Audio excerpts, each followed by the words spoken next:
नमस्कार दोस्तों, भारत एक सोच देख रहे हैं आप। मैं आपके साथ चंद्रकांत शुक्ला। उत्तर प्रदेश की राजनीति हर दिन नई करवट बदल रही है। समाजवादी पार्टी लगातार पीडीए महापंचायतें कर रही है। उत्तर प्रदेश की हर विधानसभा में, हर ब्लॉक में, हर सेक्टर में ये पंचायतें की जा रही हैं। समाजवादी पार्टी के बड़े बड़े नेता इन पंचायतों में शिरकत कर रहे हैं। लेकिन इस बीच समाजवादी पार्टी के सोर्सेज से एक खबर जो सामने आई है वो बेहद चौंकाने वाली है और भारतीय जनता पार्टी की टेंशन बढ़ा सकती है। दरअसल अखिलेश लंबे वक्त से पीडीए की बात कर रहे हैं। पीडीए यानी पिछड़ा दलित अल्पसंख्यक। विपक्ष कई बार इस पर सवाल उठाता है। विपक्ष यानी कि भारतीय जनता पार्टी, यानी कि बहुजन समाज पार्टी, ये तमाम दल इस पर कहते हैं कि अखिलेश यादव सिर्फ पीडीए की बात करते हैं। उनकी नजर में अगले समाज के लोग, ब्राह्मण, ठाकुर, बनिया, कायस्थ, इस समाज के लोगों की कोई वैल्यू नहीं है। अखिलेश इनकी कोई बात नहीं करते। लेकिन दोस्तों, अखिलेश यादव अपनी रणनीति से हर बार अपने विरोधियों को जवाब देते रहते हैं। और अब समाजवादी पार्टी से जुड़े सोर्सेस जिन खबरों का संकेत दे रहे हैं वो कैसे भारतीय जनता पार्टी की मुश्किल बढ़ा सकती हैं, आज वो मैं आपको बताऊंगा। वीडियो को आखिर तक देखिएगा क्योंकि उत्तर प्रदेश की एक बेहद जरूरी खबर आज मैं आपके सामने रखने जा रहा हूं। दोस्तों, उत्तर प्रदेश में अखिलेश यादव ने यह कंफर्म कर दिया है कि वो ब्राह्मणों को भी बड़ी तादाद में टिकट देंगे। उत्तर प्रदेश में अगर मैं ब्राह्मणों की बात करूं तो 2011 की जनसंख्या का जो आंकड़ा उपलब्ध है उसके मुताबिक उत्तर प्रदेश में ब्राह्मण 11 से 12% के आसपास हैं। अगर जातिगत जनगणना हो जाए तो जाहिर सी बात है कि यह आंकड़ा और बड़ा हो सकता है। और अगर मैं उत्तर प्रदेश की राजनीति में ज्यादा पीछे न जाकर 1.5 दशक पीछे जाता हूं तो 2007 का चुनाव था। बहुजन समाज पार्टी को प्रचंड बहुमत मिला था, लेकिन उस प्रचंड बहुमत के पीछे सोशल इंजीनियरिंग का फॉर्मूला था। अब आपके जहन में सवाल यह होगा कि सोशल इंजीनियरिंग होती क्या है। दरअसल उस चुनाव में मायावती ने चुनाव की पूरी कमान उस वक्त के 2 कद्दावर नेताओं को सौंपी थी। वो 2 कद्दावर नेता सतीश चंद्र मिश्र और तब के सांसद ब्रजेश पाठक थे। आज ब्रजेश पाठक भारतीय जनता पार्टी में है, डिप्टी सीएम है, लेकिन तब वो लोकसभा के सदस्य थे, संसदीय दल के उप नेता थे। इन दोनों ने उत्तर प्रदेश में बड़ी तादाद में ब्राह्मणों को टिकट दिया। तकरीबन 86 सीटों पर ब्राह्मण कैंडिडेट उतारे गए। कई ब्राह्मण जीत कर भी आए, जिनमें से कई को मायावती ने मंत्री बनाया, चाहे रामवीर उपाध्याय रहे हों, नकुल दुबे रहे हों, अंटू मिश्रा रहे हों। और कहा यह जाता है कि यही वो फॉर्मूला था जिसने मायावती को मुख्यमंत्री बना दिया। लेकिन 2011-2012 आते आते ब्राह्मणों का मोह बहुजन समाज पार्टी से भंग हो गया और उनका जुड़ाव समाजवादी पार्टी की तरफ हुआ। उस वक्त अखिलेश यादव ने भी जब सरकार बनाई तो कई ब्राह्मणों को मंत्री बनाया। पवन पांडे, मनोज पांडे, अभिषेक मिश्रा और उस वक्त के बड़े कद्दावर नेता माता प्रसाद पांडे, ये वो तमाम चेहरे थे जिनको अखिलेश यादव ने आगे रखा। 2017 और 2022 के चुनाव में उत्तर प्रदेश में ब्राह्मण पूरी ताकत के साथ भारतीय जनता पार्टी के साथ जुड़ गए और भारतीय जनता पार्टी ने 2 बार बहुमत की सरकार बनाई। लेकिन अब अखिलेश यादव ने यह तय किया है कि उत्तर प्रदेश में एक बार फिर ब्राह्मणों को समाजवादी पार्टी से जोड़ा जाएगा। तो दोस्तों, वो कौन कौन से नाम हैं जिनके टिकट लगभग कंफर्म है और 2027 में वो चेहरे जरूर चुनाव लड़ेंगे, उन तमाम चेहरों के बारे में आपको बता देता हूं। शुरुआत समाजवादी पार्टी के सीनियर नेता, ब्राह्मण चेहरे माता प्रसाद पांडे से। माता प्रसाद पांडे इन दिनों नेता प्रतिपक्ष हैं। आपको पता है कि वो यूपी विधानसभा के अध्यक्ष भी रह चुके हैं, मुलायम सिंह यादव के बड़े करीबी हैं और सपा के बुजुर्ग नेता हैं, ब्राह्मण चेहरे हैं।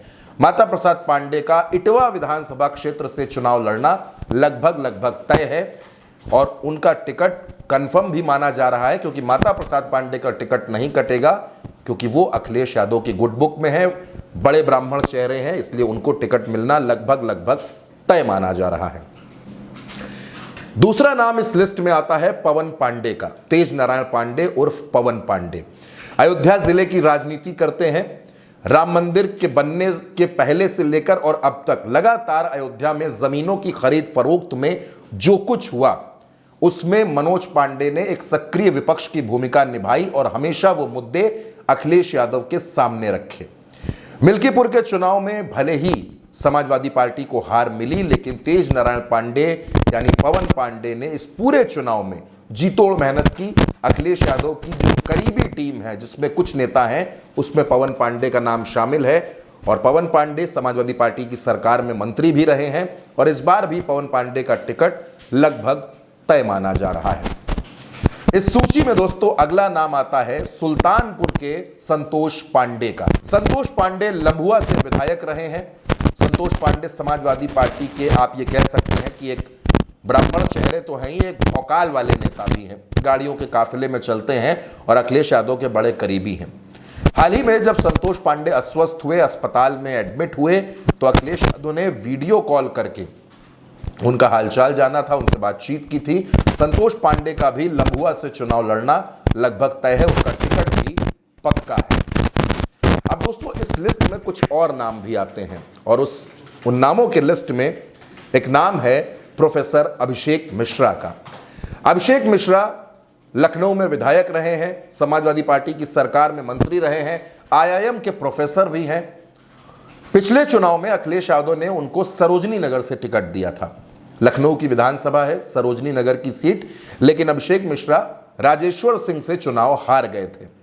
हालांकि अभिषेक मिश्रा लगातार सक्रिय हैं और मीडिया के बड़े दुलारे नेता हैं, मीडिया बड़े फ्रेंडली हैं, मीडिया से मिलते हैं, समाजवादी पार्टी का पक्ष टीवी डिबेट में रखते हुए नजर आते हैं, पढ़े लिखे नेता हैं और अखिलेश यादव की कोर टीम के हिस्से हैं। उनका भी चुनाव लड़ना लगभग तय माना जा रहा है कि उनको भी अखिलेश यादव टिकट जरूर देंगे। अब दोस्तों इस लिस्ट में एक नाम ऐसा है जो भले ही समाजवादी पार्टी में नहीं है, लेकिन अखिलेश यादव का बड़ा भरोसेमंद चेहरा है। उत्तर प्रदेश के पूर्व मुख्यमंत्री कमलापति त्रिपाठी के पौत्र पूर्व विधायक ललितेश पति त्रिपाठी का। ललितेश पति त्रिपाठी कांग्रेस में रहे, विधायक रहे, उसके बाद वो कांग्रेस छोड़ गए, टीएमसी में चले गए। टीएमसी में ममता बनर्जी और अखिलेश यादव की बातचीत के बाद उनको लोकसभा का टिकट मिला। वो लोकसभा का चुनाव लड़े, लेकिन 2024 के लोकसभा चुनाव में वो चुनाव हार गए।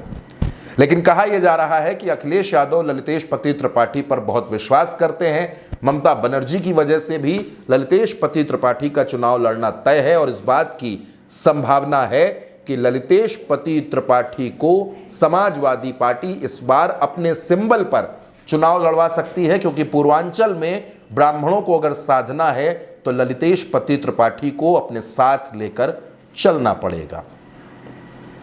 और दोस्तों अगर मैं आपसे बात करूं, हालांकि कई ऐसे टिकट हैं जो लगभग कंफर्म माने जा रहे हैं, लेकिन एक और नाम इसमें आता है और वो नाम है भीष्म शंकर तिवारी उर्फ कुशल तिवारी का।